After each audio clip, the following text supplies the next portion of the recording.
기독교 역사상에 가장 예수님을 닮아 있다라고 하는 한 사람이 있습니다. 이 사람을 가리켜서 우리는 천재적인 신학자라고 이야기를 하고, 4세기, 5세기에 살았던 이 사람은 그 후에도 500년 이상 기독교계에 엄청난 영향을 끼쳤던 사람. 그의 과거는 술과 마약과 타락과 방종에 찌들었던, 그런데 그의 어머니 모니카, 눈물로 기도하는 자식은 결코 망하는 법이 없다고 하는 이 말씀, 암브로시우스 감독의 말을 붙잡고 자녀를 위해서, 이 아들을 위해서 뜨겁게 기도할 때 회심하고, 그렇게 기독교의 역사에 찬란하게 빛나는 어거스틴, 바로 그 사람이 어거스틴이라고 하는 성자입니다. 어거스틴이 쓴 책 중에 On Christian Teaching, 기독교의 가르침에 관하여 라고 하는 책에 보면은 어거스틴은 사람에게는 4가지 사랑할 만한 것들이 있다 언급을 해주고 있습니다. 4가지를 간략하게 말씀을 드리면, 첫 번째는 하나님을 사랑하는 것이고, 그리고 2번째는 에고, 자기 자신을 사랑하는 것이고, 그리고 3번째는 내 가족을, 그리고 나의 이웃들을 사랑하는 것이고, 그리고 4번째는 세상을 살아가기에 꼭 필요한 돈과 재물을 사랑하는 것이라고 이야기를 해주고 있습니다. 그러면서 이 4가지의 기본적인 사랑의 욕구들이 따로따로 독립되어 있는 것이 아니라 함께 상호 연관지어서 함께 조화를 이루고 있는데, 이 관계성을 그림으로 표현하면 바로 이런 그림입니다.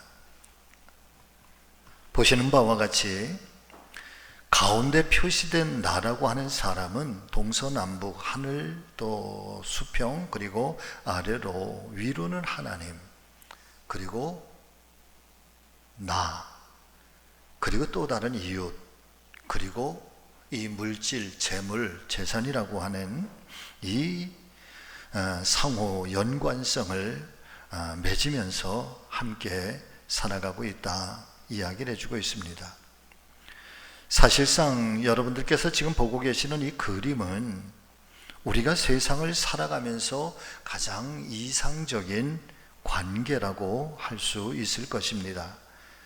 다시 말씀을 드리면, 위로는 하나님을 경배하고 섬기고, 그리고 수평적인 삶에서는 내 이웃을 내 몸과 같이 사랑하고, 그리고 아래로는 내게 주신 재물을 잘 관리하고 올바르게 사용함으로 이 모든 관계들이 아주 조화로운 인생을 만들면서 살아가게 되는 것. 자, 그런데 이제 다음 그림을 보시게 되면 무언가 이상한 점을 발견하시게 될 것입니다. 다음 그림을 보시죠. 이 그림을 보시면 가장 먼저 위에 계신 하나님과의 관계가 깨어져서 여러분 단절이 되어 버렸습니다. 그리고 동시에 이웃과의 관계도 깨어져 버렸습니다. 그리고 이제 남아있는 것은 오직 나와 재물의 관계만 설정이 되어져 있는 것입니다. 앞의 그림과 이 지금 보시는 이 뒤의 그림의 그 교차점이 도대체 어딜까? 하나님 말씀인 성경은 죄의 태동이라고 이야기를 합니다.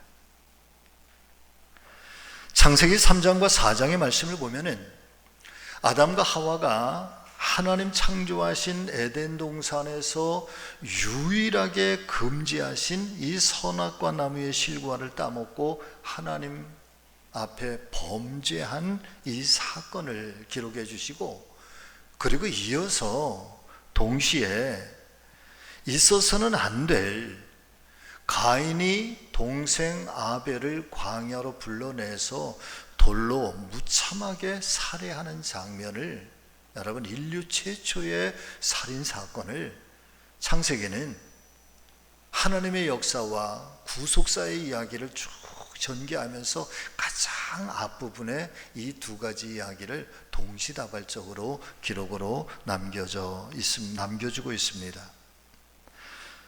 사랑하는 성도 여러분, 이 두 가지 사건이 연이어서 등장하게 된 배경에는 단순하게 우연의 일치라고 보아야 할까요?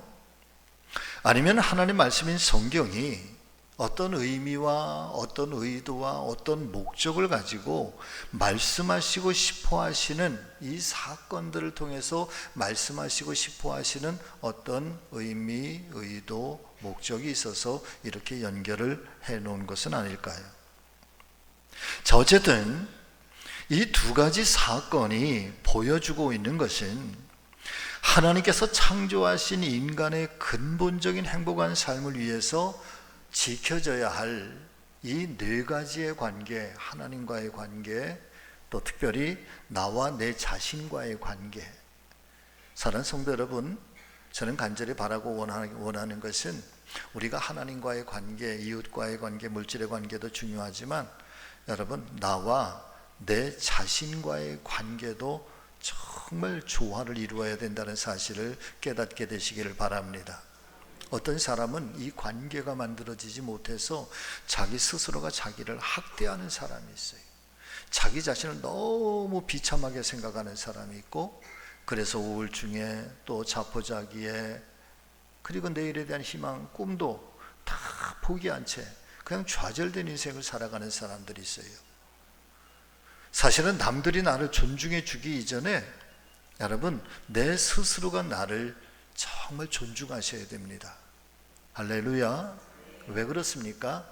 우리는 하나님의 형상을 닮아 있는 아주 독립적인 존재이기 때문에 그렇습니다.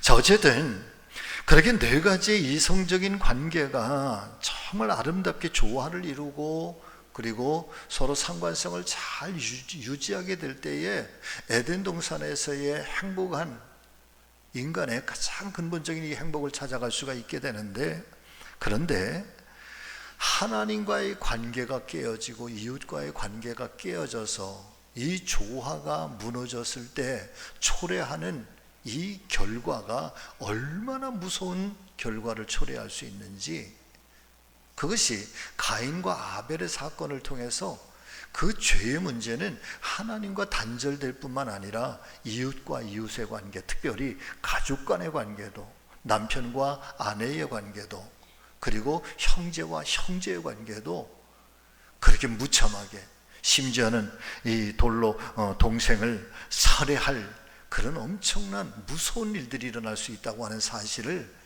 여러분, 성경은 우리에게 경고하듯이 들려주시고 있는 말씀인 것입니다.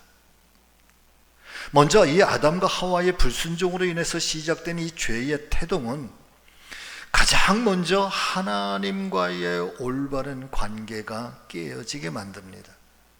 그 여파가 사람과 사람, 이웃들과의 온전한 관계까지도 깨어지게 만들므로 이제는 오롯이 자기만 중심이 되고 나만이 사랑받고, 그리고 더 많은 재물을 향한 탐욕, 소유에 대한 욕망, 그래서 어거스틴의 말에 의하면 플래시 비잉이라고 하는데 육적 존재, 완전하게 육적인 존재로 타락한 인간, 이게 어거스틴의 용어예요.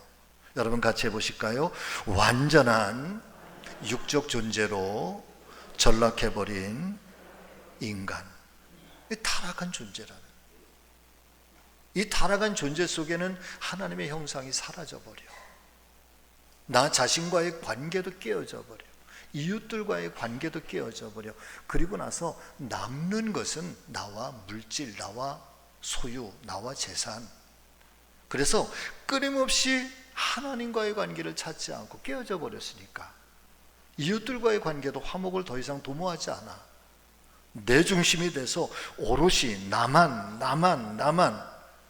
그리고 물질을 향한 소유욕. 자, 사랑하는 성도 여러분, 오늘 본문의 말씀을 보면은 어느 날 어떤 한 사람이 예수님께 찾아와서 이런 요청을 하게 됩니다. 자, 오늘 말씀이요 굉장히 신학적인 내용이고 어려운 내용이 담겨 있어서 여러분 오늘 오늘 주무시면 안 돼요. 아주 귀를 쫑긋하고 깊이 잘 새기면서 여러분 오늘 말씀을 마음판에 기억하시기를 예수님의 이름으로 축복합니다. 어떤 사람이 찾아왔어요. 그리고 요청을 해요. 선생님, 우리 형에게 말씀하십시오. 아버지에게, 부모에게 받은 유산을 나에게도 좀 나눠주게 해주세요.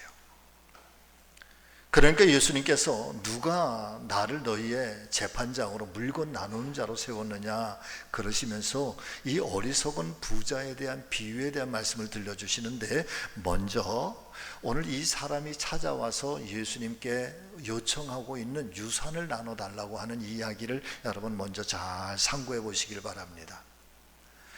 이 사람의 이야기 속에는요, 가장 중점의 핵심의 이야기가 있어요. 그것은 바로 유산이라고 하는 재산이에요. 이 재산 때문에, 유산 때문에 첫째, 관계가 깨어졌어요. 무슨 관계가 깨어졌어요? 형과 동생의 관계가 깨어졌어요. 부모를 향한 원망의 소리는 담겨져 있지 않지만 아버지의 유산이라고 하는 것, 그래서 자기에게는 물려주지 않고 형에게만 다 물려준 그 아버지를 향한 불평, 원망, 그래서 부모와의 관계도 깨어졌어요.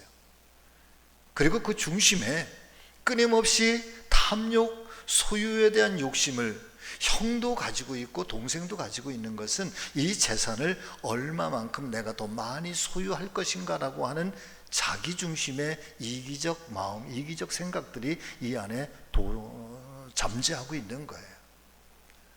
그러니까 이 물질이라고 하는 것이 어떻게 인간관계를 깨뜨리고 어떻게 미움과 원망의 대상으로 전락하게 하는지를 여실하게 보여주고 있는 말씀인 거죠. 그런 세상에 대해서 예수님께서 이 어리석은 부자에 대한 말씀을 전해주시면서 사람의 행복이라고 하는 것은 소유에 넉넉한 데 있는 것이 아니다. 할렐루야. 어떤 부자가 있었는데 소출이 너무 많아. 그래서 이 많은 것들이 주체할 수가 없어서 내가 더 큰 창고를 지으리라, 더 넓은 창고를 지으리라, 그리고 그 창고를 만들어서 그리고 자기의 모든 소출들, 재산들, 재물들을 그 안에 다 그리고 안전하게 닫아놓고, 그러면서 뭐라고 이야기를 하는가 하면, 여러분 같이 하십니다. 내 영혼아, 여러 했을 물건을 많이 쌓아두었으니 이제는 평안히 쉬고 먹고 즐거워하자. 내 영혼아, 내가 여러 했을 물건을 많이 쌓아두었다. 그래, 저것만 보니까 배부르다, 안심이 된다. 이제는 걱정할 것이 없다. 이제는 평안히 쉬어라. 그리고 이제는 먹고 마시고 즐거워하자. 자, 그런 이 사람에 대해서 주님께서 오늘 어떻게 말씀을 하시는가 하면, 여러분 또 이 말씀도 같이 읽어보겠습니다. 자, 시작. 어리석은 자여, 하나님께서 오늘 밤에 내 영혼을 어떻게 하리니? 도로 찾으리니. 자, 이 말씀에, 예수님의 말씀에 가장 중요한 핵심의 단어는 바로 이 도로 찾으리라는 거예요. 여러분, 도로 찾는다는 말이 뭐예요? 원래 누구의 것이었다는 거죠? 하나님의 것이었다는 거예요. 내가 나의 것을 너에게 맡겨 놓았다는 거예요. 그런데 이제 그것을 내가 도로 찾아가겠다는 거죠. 그런데 이 사람은 뭐라고 이야기를 하는가 하면, 내 영혼아, 내 영혼아, 내 영혼아, 이것이 마치 나의 것인 것처럼, 내 소유인 것처럼, 물질만 내 소유가 아니라 나의 생명, 나의 영혼, 내 인생, 이것도 내 것인 것처럼. 그런데 하나님은 내 영혼을 내가 도로 찾으리니, 그 다음 말씀, 그러면 너의 예비한 것이 과연 누구의 것이 되겠느냐. 그러시면서 말씀하시는 거죠. 자기만을 위해서 재물을 쌓아둔 사람, 하나님께 부여하지 못한 자라.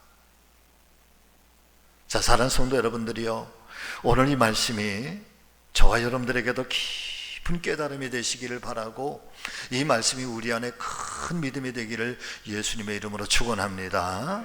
첫 번째는 내일을 알지 못하는 자기 만족, 그리고 자기 쾌락의 어리석은 인생이에요.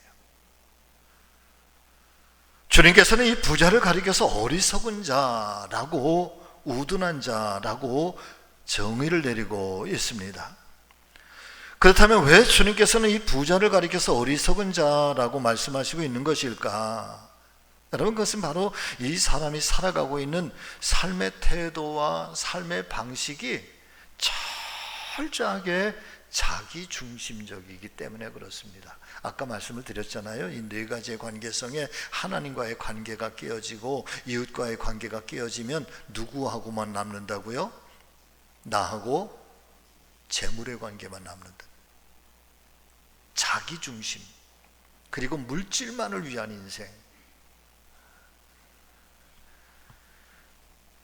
하나님께서 창조하신 인간의 모든 행복은 가장 먼저 위로는 하나님과의 관계로부터, 그리고 수평적으로는 나와 이웃들과의 올바른 관계, 그리고 세상을 살아갈 때 반드시 필요한 이 재물과 재산과의 관계가 서로 아름답게 형성이 되어야 하고 조화를 이루어야 하는데, 그런데 지금 이 사람의 모습을 살펴보면 이 사람에게는 지금 하나님과의 관계도 깨어져 있고 이웃과의 관계도 깨어져 있어서 유일하게 남아있는 관계는 자기 자신, 그리고 재물과의 관계만 간신히 남아있는 것입니다.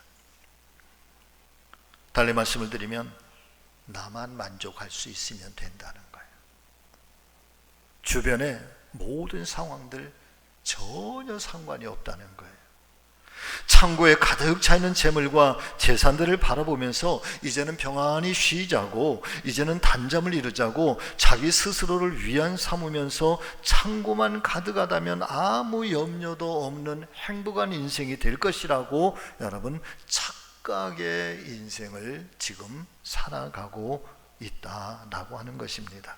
자, 그런데 말이에요, 자, 사랑하는 성도 여러분, 사실 우리가 이 부자의 이 삶의 모습에 대해서, 이 모습에 대해서 우리가 믿음이 없는 그냥 세상적인 눈으로만 한번 잣대를 가지고 살펴본다고 한다면 이 사람은요 어리석은 사람이 아닌 것처럼 보여집니다.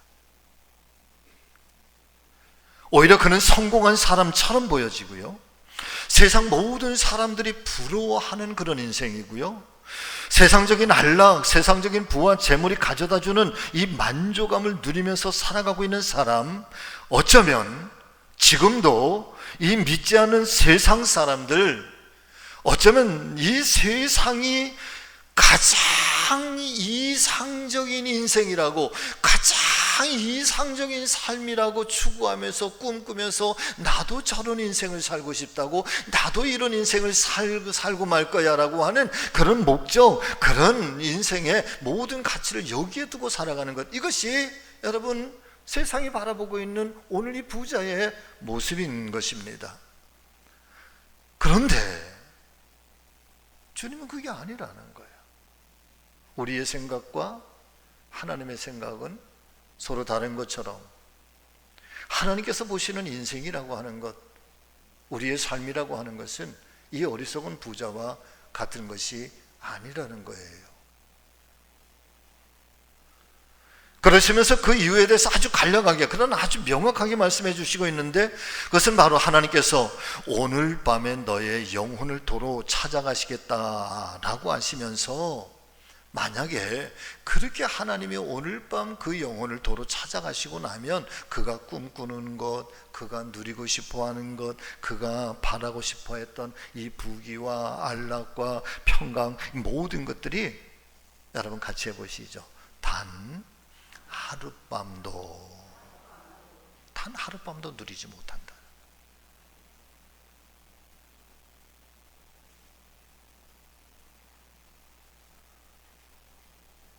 그런 가장 근본적인 인생에 대한 원리,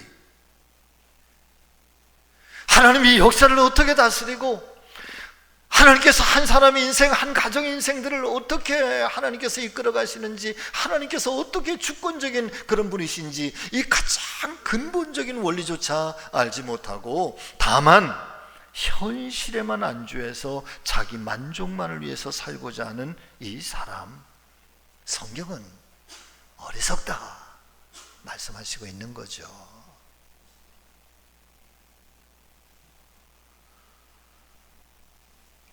말씀을 보면 이 어리석은 부자는 항상 자기만 중심으로 생각하고 말하고 행동을 합니다. 그 말씀을 보면은 내 곳간이라는 거야. 여러분, 내 곡식이라는 거예요. 내 물건, 내 영혼, 내 만족.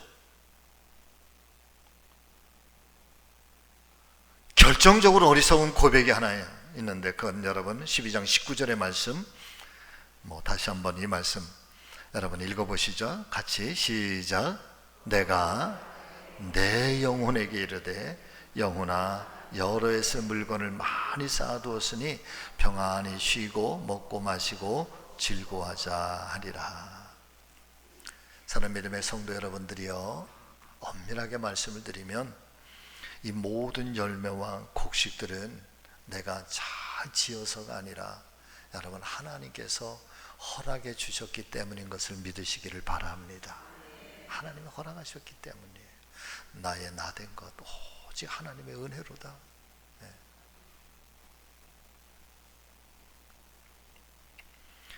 잠언서 16장 9절의 말씀을 보니까 사람이 마음으로 자기의 길을 계획한다고 할지라도 오직 그 걸음을 인도하시는 이는 하나님이시다. 믿으시면 아멘. 내일을 알지 못하는 이 자기 만족 그리고 자기 쾌락, 어리석은 인생, 여러분 성경이 오늘 우리에게 들려주시는 말씀이에요. 오늘 이 말씀 앞에 여러분 우리 모두가 참 겸손하게 겸허하게 말씀 앞에 엎드리고 우리의 모든 인생의 주권을 하나님께 맡겨드리고 의지하는 귀한 믿음들이 되시기를 예수님의 이름으로 축원합니다. 그러면서 더 나아가야 될 주님의 말씀은 바로 이런 거죠. 두 번째, 쾌락주의의 인생에서 더 고상한 즐거움의 존재로 거듭나라. 같이 하십니다. 더 고상한 즐거움의 존재로 거듭나시라. 아멘. 어거스틴에 의하면은 두 가지 우리 인간이 추구하는 삶의 모습이 있다고 그래요. 첫 번째 모습은 어떤 것을 즐거워한다. 어떤 것을 즐거워한다. 그리고 두 번째는 어떤 것은 이용한다. 이게 지혜로운 사람이 선택을 하고 또 찾아가야 할 삶의 아름다운 모습이라는 거예요. 이게 자, 이 도대체 어떤 것은 즐거워하고 어떤 것은 이용한다. 이게 도대체 무슨 말인가? 여러분, 우리가 즐거워하는 것은 즐거워하는 본질이 있다.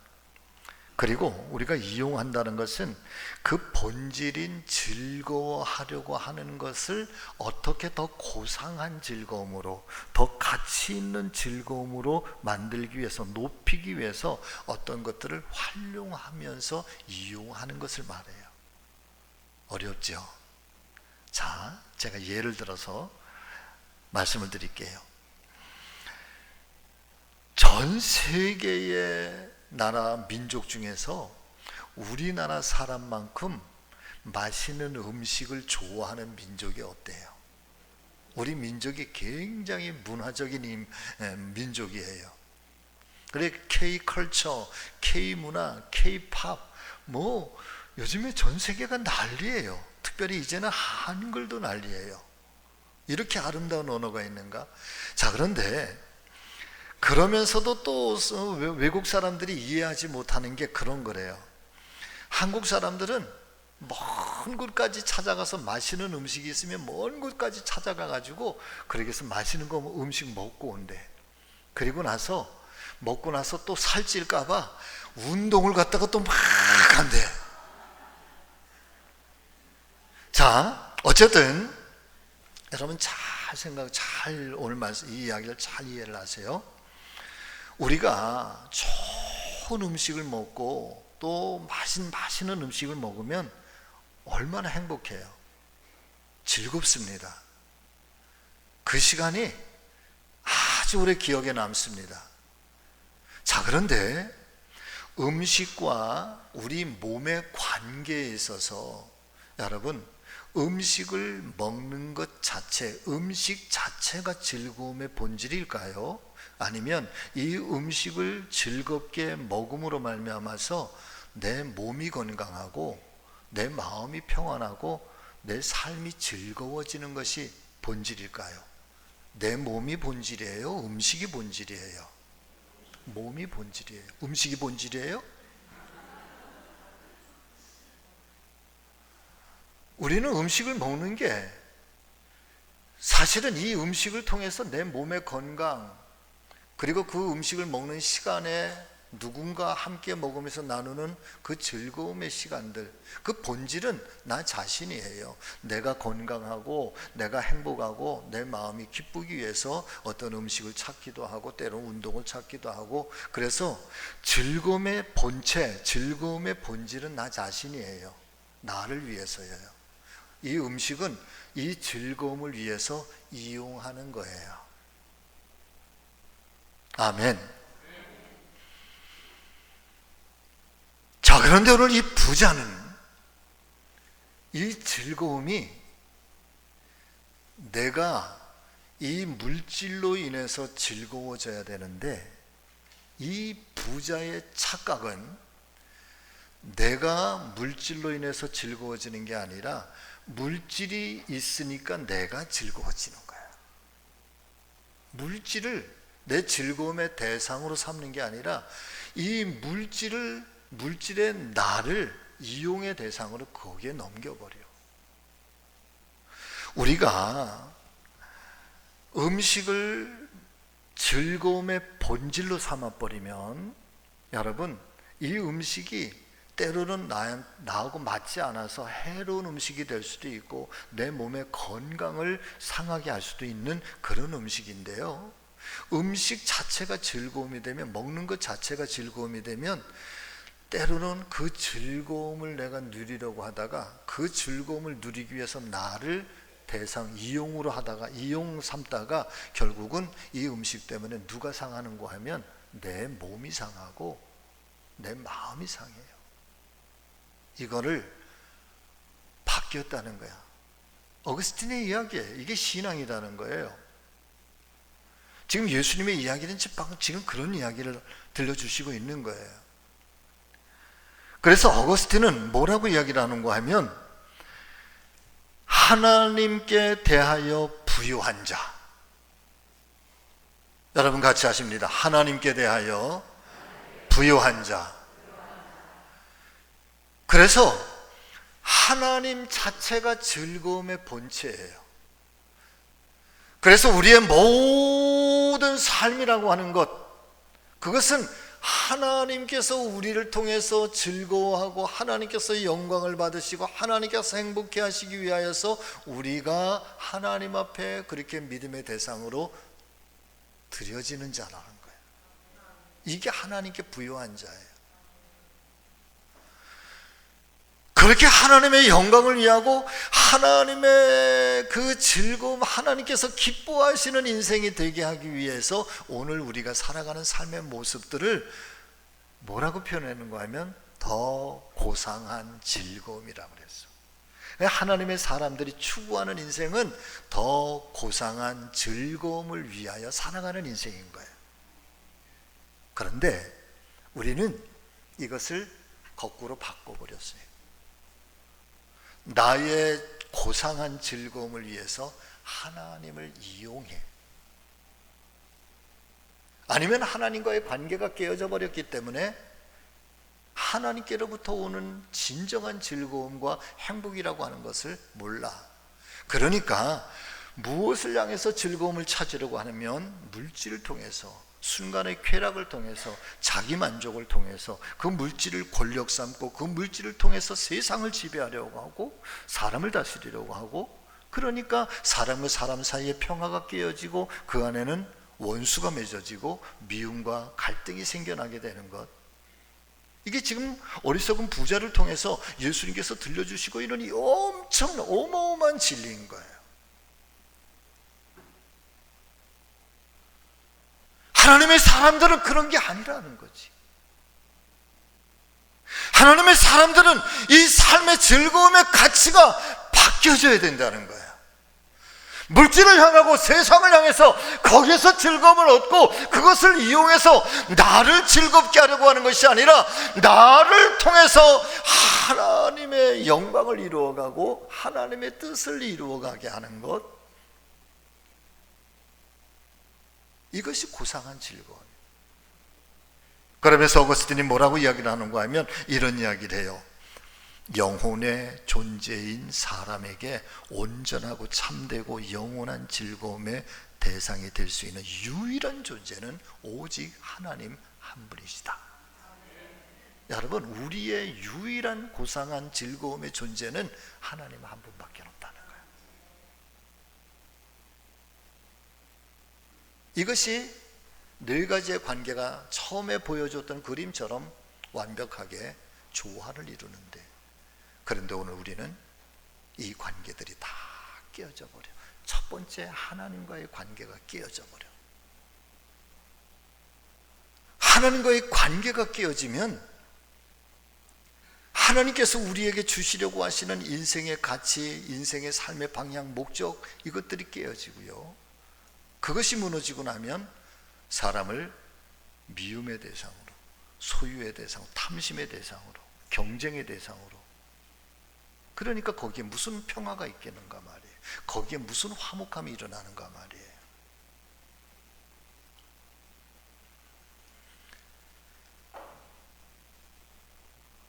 그래서 예수님께서 맨 마지막 하시는 말씀이 하나님께 대하여 부요하지 못한 자라. 물질을 향해서 부요한 마음으로, 물질을 향해서 나의 모든 것들이 다 거기에 관심이 있으니까 자연스럽게 하나님은 가난해. 하나님에 대해서는 가난해지는 거예요. 하나님에 대해서는 멀어지는 거예요. 여기에 우리의 생각이 집중하면 집중할수록 하나님에 대한 관심은 떨어지는 거예요.